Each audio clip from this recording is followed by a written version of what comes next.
There's only one place to start, really, and that's with the defending champions, Liverpool, taking on Leeds United. Here to discuss it, Shaka, Gab and Stevie Nicol. Liverpool 4, Leeds 3. Stevie, what a way to start the defence of your title. Crikey. I tell you what, I spent a lot of time shouting at the TV watching this game. Listen, as a spectacle, if you're just a football fan, then it was great to watch. Open, attacking, you know, good decisions going forward, bad decisions defensively, goals. I mean, it basically had pretty much everything, except for defending. And from a defensive point of view, it was an absolute shambles, particularly Liverpool.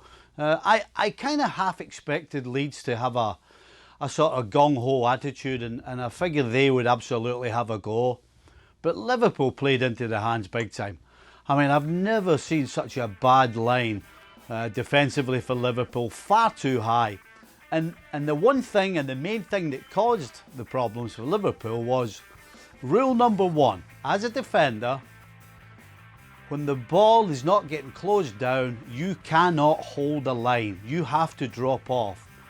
And Liverpool kept trying to hold a line and ended up with full backs behind the centre-backs behind the full-backs, everybody all over the place. And so every time Leeds went forward, they looked as though they were going to cause trouble. And to score 3 goals away from home at Anfield, if somebody had said to them, you're going to score 3 goals this weekend, they should have fancied themselves to get something. But Liverpool have got quality, and they somehow pulled it out once again. Shaka, it was inevitable. If I go to Stevie on this game, he was going to bring up the defence. Let's take a look at it, as he said, from just a fan's point of view. It was great fun, wasn't it? It really was. And Leeds are everything they promised to be. You come up against the defending champion, the team that was second leading scorers in the Premier League last term, that had the meanest defence in the Premier League last term, yet you still managed to breach that defence 3 times. Okay, you conceded 4 at the back.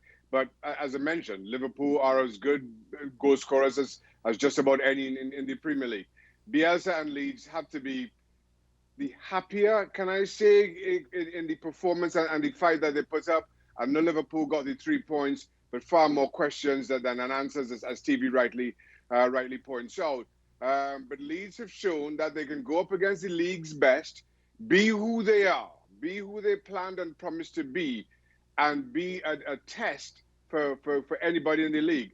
That's a good way to start, points apart. Gab, as someone who's closely followed Bielsa throughout his career, today's performance, today's tactics, no surprise to you, obviously.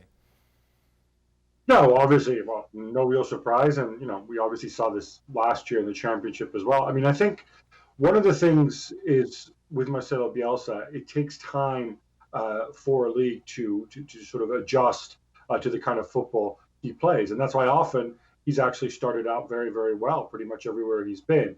Now, obviously, you know, they saw him for 2 seasons in the championship, but I think the difference is that Leeds United, pound for pound, had better squads than most of the rest of the championship.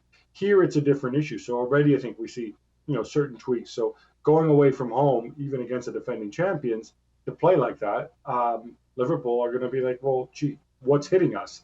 And I agree with Shaka. It's a tremendous result for Leeds, despite the defeat, obviously.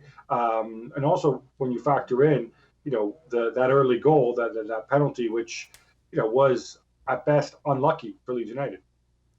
Stevie, what do you do with Rodrigo if you're Bielsa? Your team have gone out there, they've given everything. It's 3-3, and then you come off the bench and you just make a stupid, lazy challenge to give away the penalty. Yeah, well, I think lazy's a bit harsh. First of all, Dan, you don't do anything. You pat him in the back and say, look, hey, we need get on the bus, let's get home, we'll start again tomorrow. I think lazy's probably the wrong word, Dan. It's a tackle of a person who doesn't know what they're doing in their own penalty box. That's what it is, you know. The guy's a centre forward, he knows nothing about challenging. He clearly is way off in his timing. And so it's just one of those things.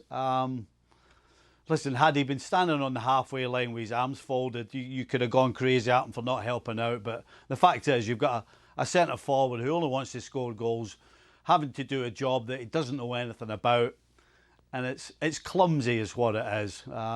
It's definitely a penalty, but you don't say anything to him. You just, hey, move on.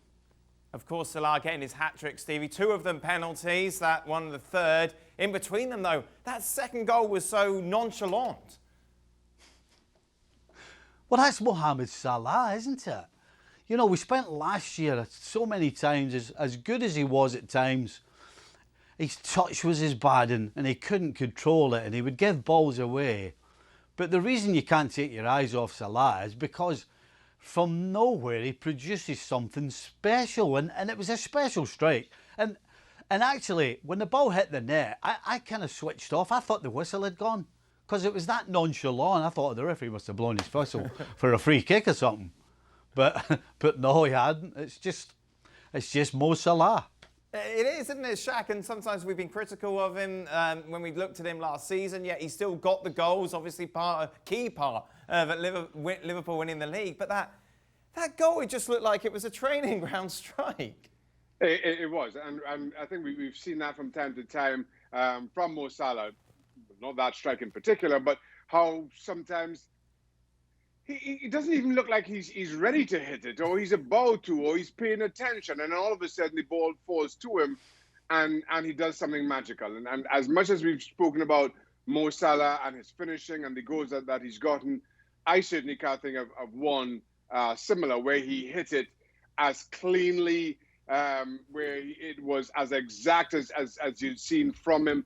It really was a striker's finish, and that's coming from somebody who I think we've seen it all from over the last couple of seasons. But had the keeper beaten all ends up, had us all fooled. As Stevie says, that's Mo Salah. Well, thank you very much for watching ESPN on YouTube. For more sports highlights and analysis, be sure to download the ESPN app. And for live streaming, premium content, and let's not forget as well, ESPN FC 7 days a week. Subscribe to ESPN Plus.